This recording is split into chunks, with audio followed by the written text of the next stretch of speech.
I grew up believing that parenting would be the most beautiful and rewarding chapter of my life. That the moment I held my first child in my arms, the world would shift into clarity and love would drown out fear. But what no one prepares you for are the shadows that creep into the corners of family life. The darkness that can coil itself around innocence and twist it into something unrecognizable. And I swear on everything I hold dear that what I am about to recount is true. That these memories haunt me with a weight heavier than grief and more suffocating than guilt, because I tried to be the parent my child needed. I tried to protect them, but how do you shield a child from something you cannot touch, from something that thrives in silence and grows stronger with every ignored whisper? And it all began quietly enough, with little things that could be explained away, dismissed as fatigue or imagination, because pregnancy itself was unremarkable, normal even. Though I remember nights where I'd wake with the sensation of someone standing beside my bed, pressing down on my chest, only to open my eyes and find the room empty, and my husband snoring softly beside me. And though I told myself it was hormones, or perhaps anxiety about becoming a mother, deep down I knew there was something watching, something waiting, and I could feel it most strongly in the nursery. The room we had painted pale yellow, with stenciled clouds drifting across the walls. The room that should have felt like hope, but instead carried a chill no heater could erase. Yet I said nothing, because what expectant mother wants to admit she feels dread when folding tiny onesies into drawers? And when our daughter, Emma, was born, everything seemed fine at first. She was beautiful with dark eyes, too large for her face, and the softest cry that seemed almost apologetic. And in those first weeks, like any exhausted parent, I brushed off the oddities. The way the baby monitor would crackle even when it wasn't plugged in, or how the dog refused to enter the nursery, growling low with fur raised, until eventually, he began to avoid the upstairs altogether. And I told myself, babies stare at things we can't see all the time. But Emma's eyes would lock onto corners with such intensity it made my skin crawl, as though she wasn't just staring, but listening, responding. And sometimes she'd giggle, her tiny hands reaching toward nothing, a sound that should have melted my heart, but instead filled me with a dread I didn't want to acknowledge. Because what mother fears her own child's laughter? But then came the nights where she'd scream in her crib. Not the cry of hunger or discomfort, but a raw, terrified wail as though something had startled her awake. And I'd rush in only to find her standing, too young to be pulling herself up on the rails. Her eyes wide, not at me, but at something behind me, something I never turned to see, because instinct told me not to, that if I acknowledged it, if I looked, it would look back. And these episodes grew more frequent, the baby monitor catching faint whispers under the static, words I couldn't understand but recognized as language, low and urgent, as if conversing with her. And sometimes I thought I heard my name, soft as breath, and my husband, practical and skeptical, blamed faulty equipment or exhaustion. And perhaps he was right. Perhaps I was unraveling from lack of sleep. But when Emma turned 2 and began speaking, she mentioned the woman, her imaginary friend, and while many children have them, there was a clarity in her description, that unsettled long hair that covered her face, a dress that dripped like it was wet, and a voice that told her secrets she wasn't supposed to share. And I wanted to dismiss it as play.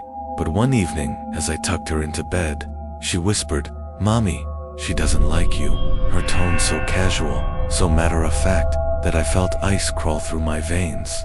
And I asked why, forcing a smile I didn't feel. And Emma's eyes shifted to the corner of the room, her lips curving upward as though listening to instructions, before she answered, "Because you don't believe." And that night I dreamt of drowning, of long black hair tangling around my arms as something cold dragged me deeper, and I woke gasping, convinced I heard water dripping in the nursery, though nothing was wet. And this was only the beginning, the first unraveling of a truth I refused to face. Because the deeper Emma grew into her childhood, the stronger the presence became, until I could no longer pretend that our home was ours, that our family was safe.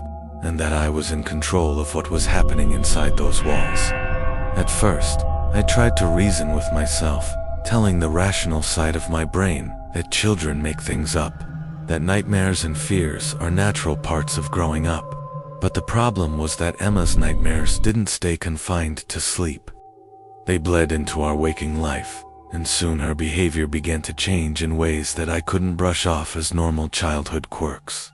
She would sit for hours in silence, facing the wall, her small shoulders stiff, as if she were being scolded by someone I couldn't see, and when I'd call her name, she'd turn slowly, eyes glazed like she'd been somewhere else, and sometimes, she'd laugh in response to questions I hadn't asked, as though she were listening to another voice, another presence I wasn't allowed to hear.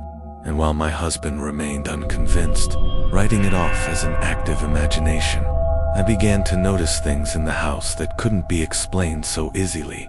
Objects moving from where I'd placed them, doors creaking open at night though we locked them, and a constant smell of dampness in Emma's room, like stagnant pond water, even after I scrubbed the walls and floors. Even after I replaced the carpet, the scent never left, clinging to the air like rot. And then came the drawings, hundreds of them, scrawled with crayons and markers, pictures of a faceless woman with dripping hair, sometimes standing next to Emma, sometimes looming over a bed that looked eerily like hers. And when I asked her about them, she would shrug, smile faintly, and say she wanted me to, as if it was the most natural thing in the world. And my stomach would knot because I didn't know how to respond, how to tell a toddler to stop obeying something that didn't exist, at least not in the way we understood existence. And things only escalated after her third birthday, when she started speaking in her sleep, not just babbling but full conversations, in a language I didn't recognize, guttural and harsh words that made the hair on my neck bristle. And when I tried to record it, the devices would fail, phones shutting off, batteries draining instantly, as though whatever this was didn't want to be documented, didn't want proof. But I didn't need recordings. I had my eyes and ears. I had the sleepless nights of sitting outside her room, paralyzed with fear as I heard her talking and giggling with someone who wasn't there. The thumps of footsteps pacing across the floor when I knew she was still in bed. And I'll never forget the night I walked in after hearing her call my name, only to find her levitating inches above the mattress, her body stiff, arms outstretched, as though being pulled upward by invisible hands. And the second I screamed her name, she dropped, her little body hitting the bed with a bounce before she sat up and laughed, a sound so eerily calm it didn't belong to her. And I rushed forward, scooping her into my arms, trembling, asking what had just happened. But she pressed a finger to my lips and whispered, "She doesn't like it when you interrupt." And my mind screamed for explanations, but there were none.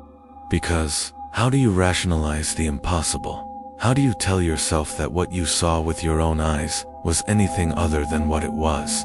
And from that moment I knew, truly knew, that we were in danger, that whatever had attached itself to Emma wasn't a figment of imagination, but something real. Something ancient and hungry, and it wasn't going to leave us alone no matter how much we prayed, no matter how much we ignored it. It was only getting stronger, and though I kept trying to convince myself that I was strong enough to protect my daughter, that no force, human or otherwise, could take her from me, I began to understand the truth that settled like ice in my chest. This thing wasn't haunting the house. It wasn't lingering in shadows waiting for us to move. It had chosen Emma. It had claimed her since the very beginning, and every night, its grip on her grew tighter.